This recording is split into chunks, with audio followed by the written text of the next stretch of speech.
It's a quiet evening when the email arrives, a birthday reminder for someone who passed away months ago. Their social media profile is still active. Their name appears in suggested contacts. A notification pops up from a streaming service asking if they're still watching. To the family, it feels unsettling, almost haunting, as if a part of them never left the internet. But here's the twist. This isn't a glitch. It isn't coincidence. It's the afterlife of your digital footprint, and it happens to nearly everyone. In the United States and the United Kingdom, billions of digital accounts belong to people who are no longer alive. Tech companies, data brokers, advertisers, and platforms continue to store, process, and sometimes profit from that data long after death. Few people ever plan for it. Fewer still understand what actually happens. Today, we're exposing how this works and what you can do to protect yourself. Your digital footprint is the trail of data you leave behind every time you use technology. Emails, photos, messages, search history, cloud files, social media posts, purchase records, location data, biometric data, and behavioral patterns. When you die, that footprint doesn't disappear. In most cases, it remains exactly where it was, governed not by your wishes, but by company policies, contracts, and local laws. What makes this so complex is that data isn't treated like physical property. You can pass down a house or a watch, but your digital life exists inside systems owned by corporations. Many platforms legally own the infrastructure, but license access to you while you're alive. When that access ends, the data often stays. Families assume accounts are closed automatically. They're not. This works because platforms are designed for permanence.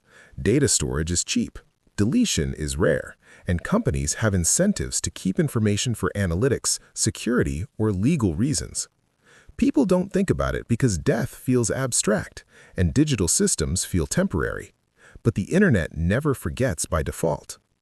Here's what typically happens, step by step. First, nothing happens at all.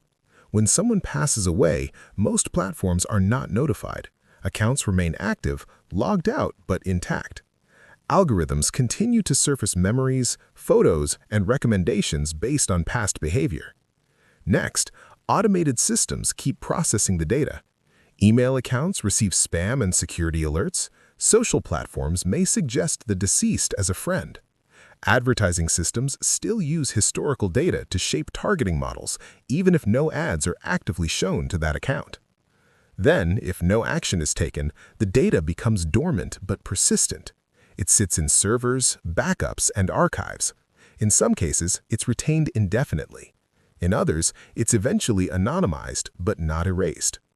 If family members try to intervene, they encounter platform-specific rules. Some companies allow memorialization.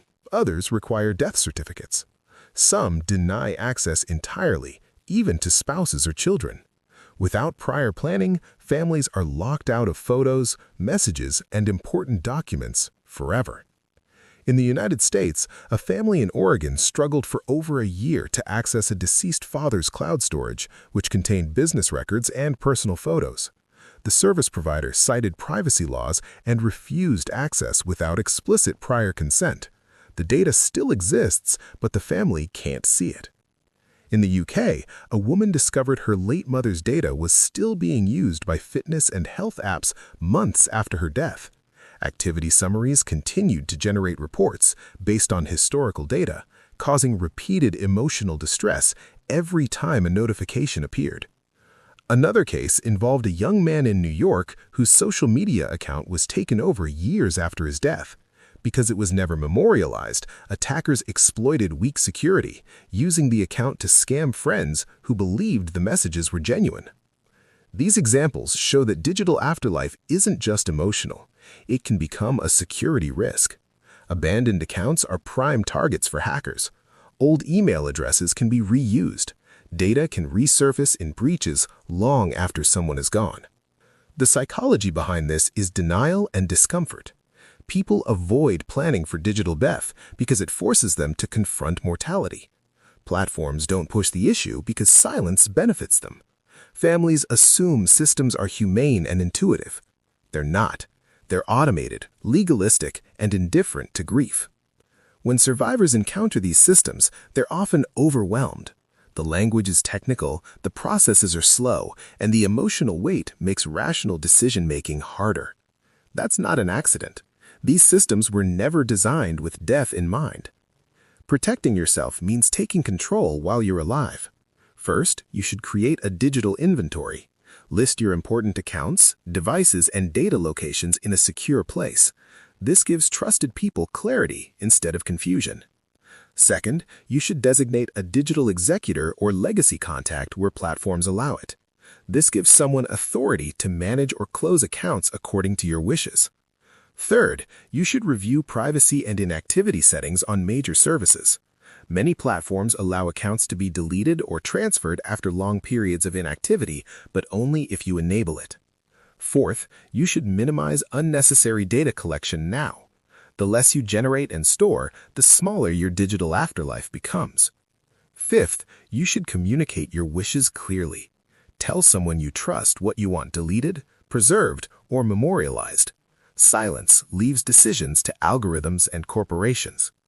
Your digital footprint's afterlife is growing larger every year as technology embeds itself deeper into daily life. As systems become more automated and interconnected, unmanaged data becomes more vulnerable and more intrusive. Awareness is protection. When you understand what happens after you're gone, you regain control before it's too late. Share this video with someone you love, and if you want more high-impact cybersecurity explainers like this, hit subscribe and turn on notifications. Stay aware, stay safe, and stay one step ahead.